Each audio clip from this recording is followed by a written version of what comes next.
देखिए, work place पर safety की बात तो हर कोई करता है ना? लेकिन क्या हम जानते हैं कि इसे बस बातों से निकालकर एक असली सिस्टमैटिक प्लान में कैसे बदला जाए?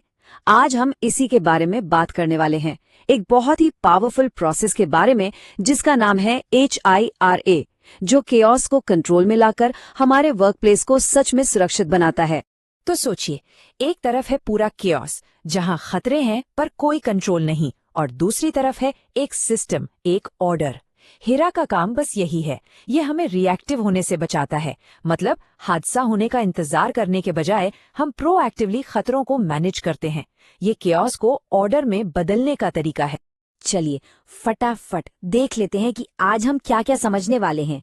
पहले हम केओस से कंट्रोल तक के सफर को जानेंगे, फिर वो 5 स्टेप सेफ्टी रोड मैप देखेंगे, रिस्क को इवैल्यूएट और कंट्रोल करना सीखेंगे, और आखिर में सबसे जरूरी बात कि सेफ्टी असल में है क्या। चलिए शुरू करते हैं पहले पॉइंट से। HRA के पीछे का क्यों क्या है, मतलब हमें इसकी जरूरत ही क्यों है। और एक बात याद रखिएगा, ये सिर्फ कुछ रूल्स की लिस्ट नहीं है, ये सेफ्टी को देखने का एक पूरा का पूरा नजरिया है, एक माइंडसेट है। तो ये HIRA है क्या? इसका पूरा नाम है hazard identification and risk assessment. देखिए, इसका मतलब ये नहीं कि आग लगने पर कुआं खोदा जाए, नहीं, ये एक प्रोएक्टिव सिस्टम है। इसके 3 बहुत ही सिंपल से स्टेप्स हैं। पहला, खतरे को पहचानो। दूसरा, उससे होने वाले रिस्क को समझो। और तीसरा, उसे कंट्रोल करने के उपाय निकालो। बस। अच्छा, तो क्यों तो अब हमें क्लियर हो गया है। अब सवाल आता है कैसे, हीरा को असल में लागू कैसे किया जाए। तो अच्छी बात यह है कि इसके लिए एक बहुत ही सीधा साधा प्रैक्टिकल रोड मैप मौजूद है। ये जो 5 स्टेप रोड मैप आप देख रहे हैं ना, ये हीरा की रीढ़ की हड्डी है, समझ लीजिए। हम खतरे को पहचानने से शुरू करेंगे, फिर रिस्क को देखेंगे, उसे कंट्रोल करेंगे, और आखिर में ये भी पक्का करेंगे कि ये प्रोसेस हमेशा चलता रहे, इम्प्रूव होता रहे। तो चलिए अब एक एक करके हर स्टेप में थोड़ा डीप डाइव करते हैं। तो हर चीज की शुरुआत होती है यहीं से, खतरों की पहचान से। अब खतरा क्या है? भाई, कोई भी ऐसी चीज जिससे नुकसान पहुंचने का पोटेंशियल हो, जैसा आप इन तस्वीरों में देख सकते हैं। फर्श पर तेल गिरा है, बिजली के तार खुले पड़े हैं, या फिर कोई मशीन बिना गार्ड के चल रही है। ये सब के सब खतरे हैं, पहली वार्निंग साइंस। ठीक है, तो हमने खतरों की लिस्ट तो बना ली, अब आगे क्या? अब आता है एनालिसिस वाला पार्ट। यहीं पर हम इन खतरों को सिर्फ देखते नहीं, बल्कि उन्हें तौलते हैं, मापते हैं, ताकि हम सही फैसले ले सकें। और यहीं पर एक बहुत बड़ा मिसकंसेप्शन दूर होता है। लोगों को लगता है कि रिस्क बस एक फीलिंग है, एक अंदाजा है। HRA हमें सिखाता है कि नहीं, रिस्क कोई फीलिंग नहीं बल्कि एक कैलकुलेशन है, एक ऐसी वैल्यू जिसे हम बिल्कुल सटीक तरीके से माप सकते हैं। तो सवाल ये है कि ये कैलकुलेशन होता कैसे है? बहुत सिंपल है। हम 2 चीजों को देखते हैं। पहली है सेवेरिटी, यानी अगर कुछ गलत हुआ तो नुकसान कितना बड़ा होगा, और दूसरी है लाइक्लीहुड, यानी उस गलत चीज के होने की संभावना कितनी है। इन दोनों को जब हम मल्टीप्लाई करते हैं तो हमें मिलता है हमारा रिस्क लेवल। और ये कैलकुलेशन करने के लिए हमारे पास एक जबरदस्त टूल है, 5x5 रिस्क असेसमेंट मैट्रिक्स। इसे इस्तेमाल करना बहुत ही आसान है। देखिए, एक एक्सिस पर है सिवियरिटी और दूसरे पर है लाइक्लीहुड। बस ये दोनों जहां मिलते हैं वो हमें हमारा रिस्क स्कोर दे देता है। अब जैसे ही हमें वो स्कोर मिलता है, अगला कदम है उसे इवैल्यूएट करना। ये स्कोर हमें बिल्कुल साफ साफ बताता है कि करना क्या है।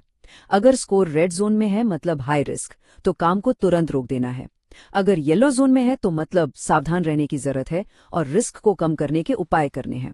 और अगर ग्रीन जोन में है तो मतलब रिस्क कम है और हम आगे बढ़ सकते हैं, पर हाँ, नजर बनाए रखनी होगी।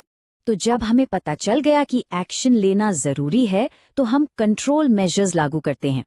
लेकिन यहाँ एक और जरूरी बात है, सारे कंट्रोल्स एक जैसे इफेक्टिव नहीं होते। ये जो आप हायरार्की ऑफ कंट्रोल्स देख रहे हैं, ये हमें बताता है कि कौन सा उपाय सबसे बेहतर है और कौन सा सबसे कमजोर। इस पिरामिड में सबसे ऊपर सबसे इफेक्टिव होते हैं हार्ड कंट्रोल्स। पहला है एलिमिनेशन, मतलब प्रॉब्लम को जड़ से ही उखाड़ फेंको। दूसरा है सब्स्टिट्यूशन, यानी किसी खतरनाक चीज को किसी सुरक्षित चीज से बदल दो। और तीसरा है इंजीनियरिंग कंट्रोल्स, मतलब खतरे और इंसान के बीच कोई फिजिकल बैरियर खड़ा कर दो। अब आते हैं पिरामिड के निचले हिस्से पर। इन्हें कहते हैं सॉफ्ट कंट्रोल्स, और ये हमारी डिफेंस की आखिरी लाइन है। ये इंसानी बर्ताव पर निर्भर करते हैं, जैसे एडमिनिस्ट्रेटिव कंट्रोल्स, मतलब सही ट्रेनिंग देना, साइंस लगाना, और दूसरा है पीपीई यानी पर्सनल प्रोटेक्टिव इक्विपमेंट। और यहाँ ये समझना बहुत जरूरी है कि पीपीई पहनने वाले को तो बचाता है, पर वो खतरे को खत्म नहीं करता।